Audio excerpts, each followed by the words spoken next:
السلام علیکم ورحمۃ اللہ وبرکاتہ۔ بسم اللہ الرحمن الرحیم۔ خواتین کے ایک معروف سرکاری کالج میں انگلش کا پیریڈ تھا کہ ایک طالبہ زور زور سے رونے لگی۔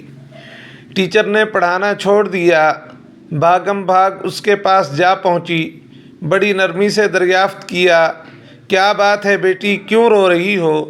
اس نے سسکیاں لے کر جواب دیا، میرے فیس کے پیسے چوری ہو گئے ہیں، بیگ میں رکھے تھے، کسی نے نکال لیے ہیں۔ ٹیچر نے ایک لڑکی کو اشارہ کرتے ہوئے کہا، کمرے کے دروازے بند کر دو، کوئی باہر نہ جائے، سب کی تلاشی ہوگی۔ ٹیچر نے سامنے کی 3 طالبات کی خود تلاشی لی اور پھر انہیں پوری کلاس کی طالبات کی جیبیں چیک کرنے اور بستوں کی تلاشی کی ہدایت دی۔ کچھ دیر بعد 2 لڑکیوں کی تکرار سے اچانک کلاس ایک بار پھر شور سے گونج اٹھی۔ ٹیچر اپنی کرسی سے اٹھتے ہوئے بولی، کیا بات ہے؟ مس، تلاشی لینے والی طالبہ بولی، کوثر اپنے بیگ کی تلاشی نہیں لینے دے رہی۔ ٹیچر وہیں تڑک سے بولی، پیسے پھر اسی نے چرائے ہوں گے۔ کوثر تڑپ کر بولی، نہیں مس، نہیں، میں چور نہیں ہوں، میں چور نہیں ہوں۔ تو پھر بیگ کی تلاشی لینے دو۔ نہیں، کوثر نے کتابوں کے بیگ کو سختی سے اپنے سینے کے ساتھ لگا لیا۔ نہیں، میں تلاشی نہیں لینے دوں گی۔ ٹیچر آگے بڑھی، اس نے کوثر سے بیگ چھیننے کی کوشش کی لیکن وہ کامیاب نہ ہو سکی۔ اسے غصہ آ گیا۔ ٹیچر نے کوثر کے منہ پر تھپڑ دے مارا۔ وہ زور زور سے رونے لگی۔ ٹیچر پھر آگے بڑھی۔ ابھی اس نے طالبہ کو مارنے کے لیے ہاتھ اٹھایا ہی تھا کہ ایک باروب آواز گونجی، رک جاؤ۔ ٹیچر نے پیچھے مڑ کر دیکھا تو وہ پرنسپل تھیں۔ نہ جانے کب کسی نے انہیں خبر کر دی تھی۔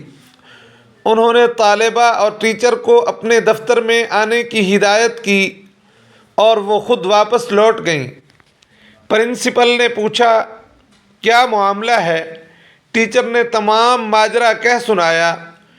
انہوں نے طالبہ سے بڑی نرمی سے پوچھا، تم نے پیسے چرائے؟ طالبہ نے جواب دیا، نہیں۔ اس نے نفی میں سر ہلا دیا۔ کوثر کی آنکھوں میں آنسو بھر آئے تھے۔ بالفرض مان بھی لیا جائے۔ پرنسپل متانت سے بولی، جب تمام طالبات اپنی اپنی تلاشی دے رہی تھیں، تم نے انکار کیوں کیا؟ کوثر خاموشی سے میڈم کو تکنے لگی۔ اس کی آنکھوں سے 2 موٹے موٹے آنسو نکل کر اس کے چہرے پر پھیل گئے۔ ٹیچر نے کچھ کہنا چاہا، جہاں دیدہ پرنسپل نے ہاتھ اٹھا کر اسے روک دیا۔ پرنسپل کا دل طالبہ کا چہرہ دیکھ کر اسے چور ماننے پر آمادہ نہیں تھا۔ پھر اس نے تلاشی دینے کی بجائے تماشا بننا گوارا کیوں کیا؟ اس میں کیا راز ہے؟ وہ سوچنے لگی اور پھر کچھ سوچ کر ٹیچر کو کلاس میں جانے کا کہہ دیا۔ پرنسپل نے بڑی محبت سے کوثر کو اپنے سامنے والی نشست پر بٹھا کر پھر استفسار کیا۔ اس نے خاموشی سے اپنا بیگ ان کے حوالے کر دیا۔ پرنسپل نے اشتیاق، تجسس اور دھڑکتے دل کے ساتھ بیگ کھولا، مگر یہ کیا! کتابوں کاپیوں کے ساتھ ایک کالے رنگ کا پھولا ہوا پچکا ہوا شاپر بیگ بھی باہر نکل آیا۔ طالبہ کو یوں لگا جیسے اس کا دل سینے سے باہر نکل آیا ہو۔ کوثر کی ہچکیاں بند گئیں۔ پرنسپل نے شاپر کھولا۔ اس میں کھائے برگر، سموسے اور پیزے کے ٹکڑے، نان، کچھ کباب اور دہی کی چٹنی میں ڈوبی چکن کی بوٹیاں۔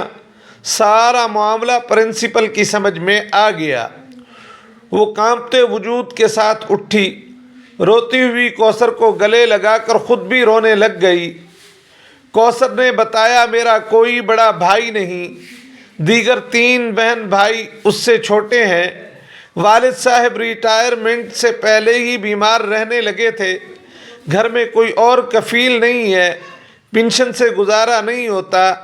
بھوک سے مجبور ہو کر ایک دن رات کا فاقہ تھا۔ ناشتے میں کچھ نہ تھا۔ کالج آنے لگی تو بھوک اور نکاحت سے چلنا مشکل ہو گیا۔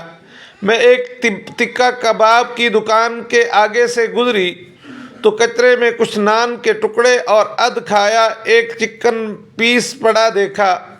بے اختیار اٹھا کر کھا لیا۔ قریبی نل سے پانی پی کر خدا کا شکر ادا کیا۔ پھر ایسا کئی مرتبہ ہوا۔ ایک دن میں دکان کے تھڑے پر بیٹھی پیٹ کا دوزخ بھر رہی تھی کہ دکان کا مالک آ گیا۔ اس نے مجھے دیکھا تو دیکھتا ہی رہ گیا۔ ندیدوں کی طرح نان اور کباب کے ٹکڑے کھاتا دیکھ کر پہلے وہ پریشان ہوا، پھر ساری بات اس کی سمجھ میں آ گئی۔ وہ ایک نیک اور ہمدرد انسان ثابت ہوا۔ میں نے اسے اپنے حالات سچ سچ بتا دیے۔ اسے بہت ترس آیا۔ اب وہ کبھی کبھی میرے گھر کھانا بھیج دیتا ہے اور گاہکوں کا بچا ہوا کھانا، برگر وغیرہ روزانہ شاپر میں ڈال کر اپنی دکان کے باہر ایک مخصوص جگہ پر رکھ دیتا ہے، جو میں کالج آتے ہوئے اٹھا کر کتابوں کے بیگ میں رکھ لیتی ہوں اور جاتے ہوئے گھر لے جاتی ہوں۔ میرے امی ابو کو علم ہے۔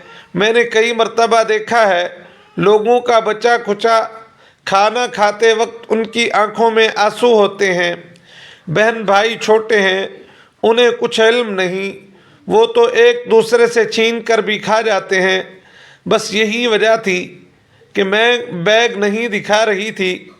خدا را اپنے ارد گرد ایسے سفید پوش لوگوں کا خیال رکھا کریں، یہ اپنی عزت کو غربت پر ترجیح دیتے ہیں۔ اللہ تعالیٰ جل جلالہ ہمیں ایسے غریبوں کا خیال رکھنے کی توفیق عطا فرمائے۔ آمین ثم آمین یا رب العالمین۔